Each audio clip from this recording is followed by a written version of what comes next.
kotuna ka makambo mboka te, il faut participer na makambo mboka. Koyoka ngolo kola lisolo ya TikTok te, ça te concerne. Quand le doigt est malade, c'est le pied qui l'amène à l'hôpital. Les yeux surveillent devant le médecin pour que le doigt ne trébuche point. Mais devant le docteur, c'est la bouche qui parle.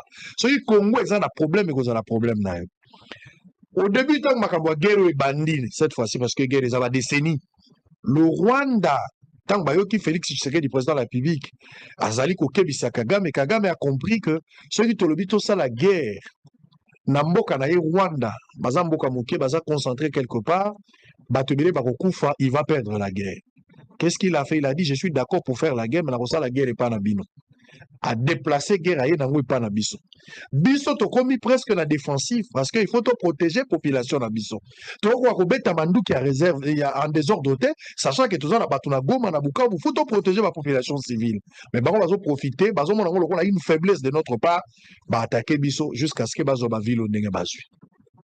Mais j'aime l'approche. Il y a Félix Tshisekedi. Quand l'adversaire est fort, il faut plus l'attaquer, il faut le contourner. Surtout, je l'ai toujours dit, devant un hypocrite, il faut se faire passer pour hypocrite aussi. Et que les meilleurs hypocrites gagnent. Tshisekedi a compris qu'avec l'armée, la volonté à bas jeunes, il y a armé, d'une manière générale, les alliés, à part quelques individus, eux, bazar, au travail d'infiltration jusqu'à présent, en temps réel, bazo Luka, comment il faut décourager notre armée. Mais la grande partie, Basoda Nabiso, Bazaki na bolingo ya kobunda, bazala bolingo ya kobunda. Voilà pourquoi l'État vaccina mbongo, kaka une manière à motiver bango babunda. Mais tu sais que avec cette armée, tu continuer à kobunda, mais il y a un grand travail à faire. L'armée fait déjà un grand travail.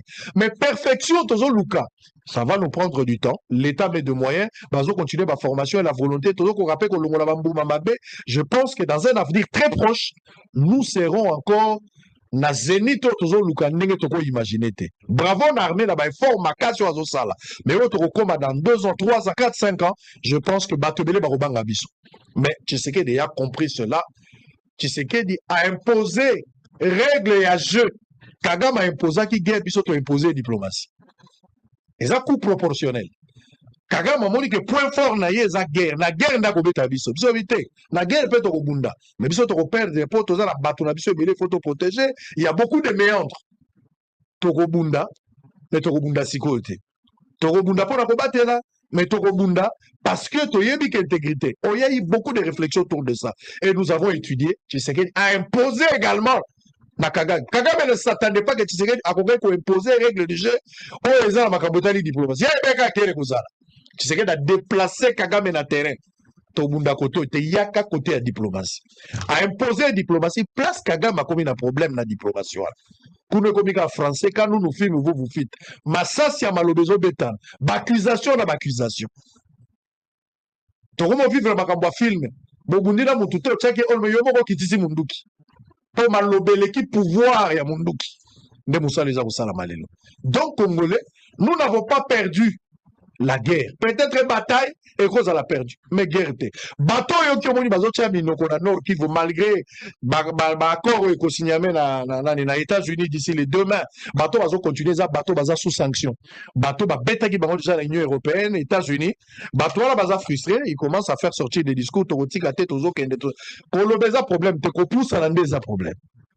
Kolo ba ko koma na kisangani za problème te. Ko pousse na ndeza problème.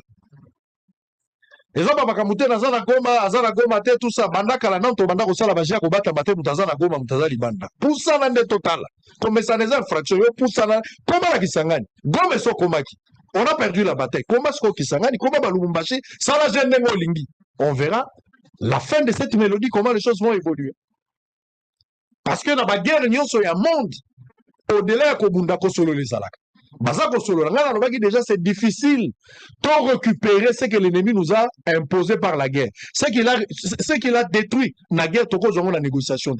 Mais négociation, qui ont imposé guerre au-delà, ils ont réfléchi. Je parle de la guerre. Je ne parle pas de la gestion, je parle de la guerre. Surtout maman ou ya moi si yo. Maman ou ya moi si yo affaires étrangères ou yo. Moi na moi si yo. Na éviter. Nabota mona na pese ndoito na sala nini pour mona qualité ya mosala mona mwasi wana za kosala Et c'est la mobilité. Il y a valeur 15 ministres de la gouvernement. Et c'est de là que M. Mpunga a parlé de la méritocratie. Le développement est un fait de mentalité, c'est un fait de conscience. Mais aujourd'hui, on parle de la méritocratie. Non pas un parti politique. Union nationale, la gouvernement, il y a des improductifs, les gens qui sont dépassés par les événements, comme je l'ai toujours dit. On a un poids politique parce qu'on a représenté province. Tu ne représentes rien. Il y a eu la guerre, il fallait tenir des discours. Toi, tu n'as représenté rien. Vous n'êtes pas le seul Congolais capable de diriger. Il faut pas s'abattre. Nous chance va contribuer et on verra. Depuis tout ce temps, est-ce que tu as vu maman en affaires étrangères à la Congo, à la Congolaise? Mais t'as la elle est notre fierté aujourd'hui. Par rapport au cas de moi, pour gérance. Oh, et ça dit, et l'autre, opposition, ça dit, qui dans le bateau, on a noté, ils ont géré ensemble.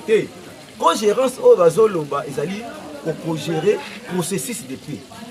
Parce que co-gérance en minerai, ils allaient entre États-Unis et RDC.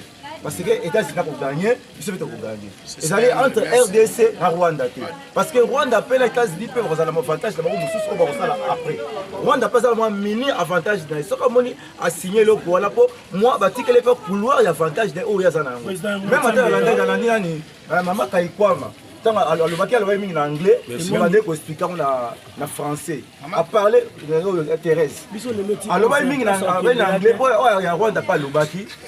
Rwanda pas mon avantage, il y a signature. Il y a RDCP à mon avantage à signature. Et là, on a la caméra qui n'a pas maman qui est dans le bac. La souveraineté, il y a territoire de mission. Or, les minéraux, ils ont la souveraineté en Boka.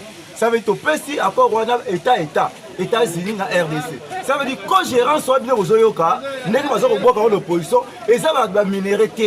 Et ça veut dire que processus, beaucoup gérer ensemble. Il y a un qui a les deux mains. Donc, Rwanda a créé la vie. Il y a un processus de paix. Bisso peut avoir la bisso comme ça, tu as déjà ma cam. N'engue avec la M23 na bisso. Tu travailler ensemble parce qu'après maintenant travailler ensemble et que bouleverser qui bat tout. Il y a trêve, là c'est le feu. Oh, vous travailler ensemble là M23. Travailler ensemble, on va parler là qui par rapport à la trêve, là par rapport à cesser les feux. Il y a un co-gérance oyo, accord réseau là. Co-gérance va minérer qui. Co-gérance va minérer elle est entre États-Unis et RDC. Pour les avantages de l'histoire des pays. C'est ça. Voilà ce qu'on répond à mon lot de Sigo. Elle explique que la stabilité, il y a des fois bah ici Rwanda, il faut travailler pour assurer traçabilité. Hein, dans les minéraux au Kende, on comprend, ils ont en sécurité. On comprend, moi non c'est ça va bloquer au Bapiso.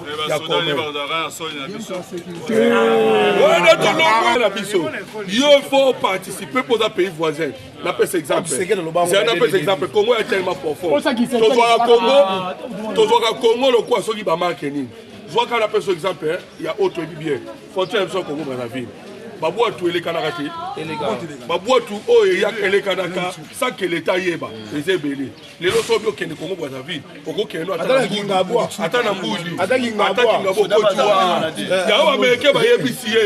il faut assurer la traçabilité à la minérée.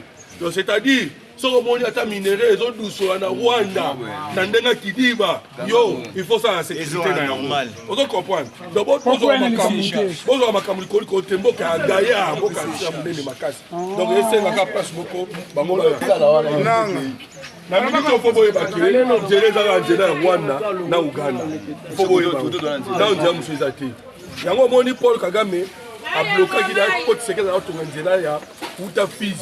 au monde soit où t'as la fille, la territoire Fizi.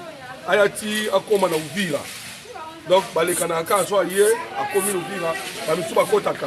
Burundi, misuba kota Rwanda, Uvira, Rwanda, après ba yiko bana Bukavu. So nzele za gida ko tongama. Uta Nyangezi, ti kama Nyola, oleka ti Bukavu, nzele tongama déjà. Dans nzela on a ndenge tongama, ezali dans le but protocole on est Uvira. Anga kende po Uvira ya mama na ville na site Kivu. Mikalo wa Uvira so anga kende Bukavu ale kazu na Rwanda te. Po ko na Rwanda pia trop cher. Mutu wa so ko kuna $150. Mais so ele ka Congo problème yake. imaginez sikoyo bana ouvrir à chaque moment bakendaka et échange ya bavile mbale ndenge biso tomena un surtout matadi bien qui quitte combien de minutes okendaka par jour sozomona ke ezo coûter cher na bacommerçant donc il faut qu'on nzela ya biso moko mais nzela wana nde naoloba boye ebandaki ya eza à peu près 45 km mais eza banzela mwa pasi ya banyoka banini peleke na mai nzela banda ebondaki po etongama esila bato mpe ya nord mpe sud kivu ebele baa batraître surtout na kati ya bagestion na banani mpo nzela eza na intérêt ya bacongolais wana yango wana omoni Tshisekedi amini tso na makambo tosile tozoma souveraineté mpo ezalaki kuna te souveraineté mpo tobanda kokweyisa tobanda kokweyisa bamambo baadministration oyo mpo motu oza na kati ya administration bakotonga nzela oyo ekopermettre minéré ou bien bamarchandise ya bino moko mais booboma nzela mo boolinga te kende kolia mbongo kosala kuzoba nyonso wana mpo bato bakataka kaka na wana